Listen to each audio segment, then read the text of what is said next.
सबैलाई नमस्कार। आज चाहिँ मैले मिक्स मोमोको रेसिपी लिएर आएको छु। सबभन्दा सुरुमा मैले 3 कचौरा मैदा राखेँ। यसमा थोरै थोरै गर्दै पानी राख्दै यसको एउटा सफ्ट डो रेडी गरेँ। केही बेर यसलाई माडेपछि यो चाहिँ रेडी भयो। यसलाई मैले ढाकेर राखेँ। अब चाहिँ मोमोको किमा बनाउनुतिर लागौँ।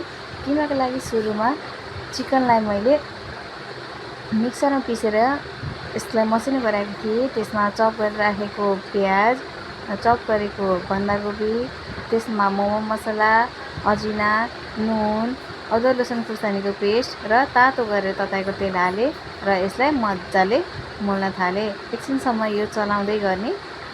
चलाएपछि यो चाहिँ रेडी हुन्छ।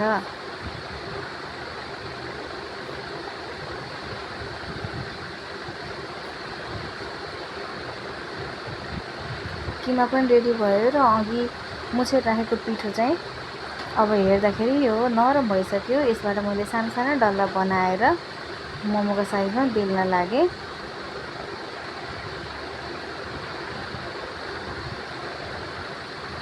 अब बेलेर राखेको यो पिठोमा अघि बनाएको किमा 1 चम्चा राखेर यसलाई गोलो साइजको मोमो बनाउन लागेँ।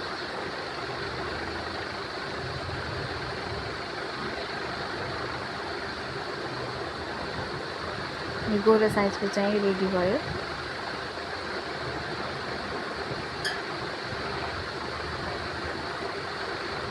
अब चाहिँ म अर्को साइजको मोमो पनि बनाउन लाग्छु।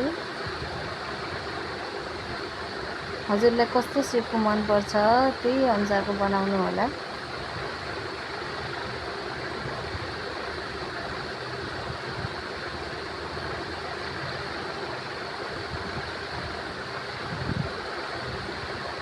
यो पनि रेडी भयो। यसै गरी हामीले एउटा गर्दै धेरै मोमो बनायौँ र यसलाई स्टिम गरेर यो चाहिँ पाकी पनि सक्यो।